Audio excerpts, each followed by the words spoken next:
everyone, good afternoon. Dito na naman tayo mag-tutorial. I-share ko na naman sa inyo kung paano mag-delete ng mga violations sa Facebook. Kay Phoebes Fulgencio, nag-request ka. Ito na yung video para sa iyo. Kasi nga, tiningnan mo, wala kang violation sa profile account mo. Pero meron tayong another way kung saan yun pwede ma-delete at makita yung violation mo. So, ituturo ko lang sa inyo kung paano natin i-delete yung violation natin sa Facebook. So punta tayo sa Chrome, tapos ita-type ninyo yung Facebook and Basic. Tapos, once na nandun na kayo, pipiliin mo dito yung Facebook and Basic, yung pinaka-first. Tapos, mag-login ka. I-click yung login. Yan. So, dito sa profile account ko, nakalagin na ako dito. Kaya nakita ninyo, meron na dito yung picture ko.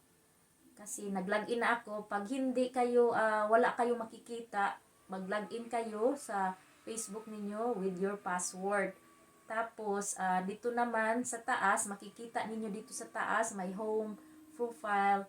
Tapos, dito sa may menu guys, dito kayo magpipindot sa menu. I-click natin yan. So, once na nandun na kayo sa menu, hahanapin ninyo yung question mark na may help. So, pindutin natin yung help. Dito na tayo sa help center. Sa support inbox naman guys, yan. So, dito sa support inbox, sa akin, malinis kasi wala akong violation, kaya ganito.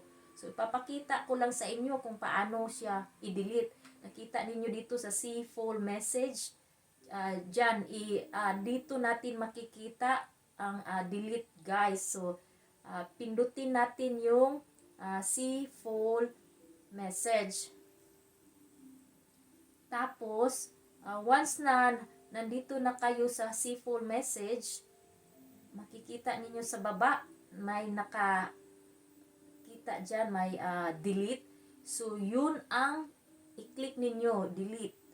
So, once na napindot na ninyo yan, pwede na ninyong i-delete yan. So, lahat ng mga problema ninyo, katulad na ng mga original content, mga copyright, mga spam, so ano-ano pang mga problema ninyo sa violation sa Facebook, dito ninyo pwedeng i-delete guys. So once na na-delete na ninyo, clean na yung violation ninyo, mawawala na siya guys. So sana ang videong ito ay nakatulong sa inyo at pakishare na din sa iba para naman malaman nila kung saan ba pwede mag-delete ng mga violation sa Facebook.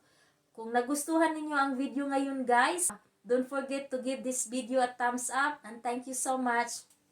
Bye-bye!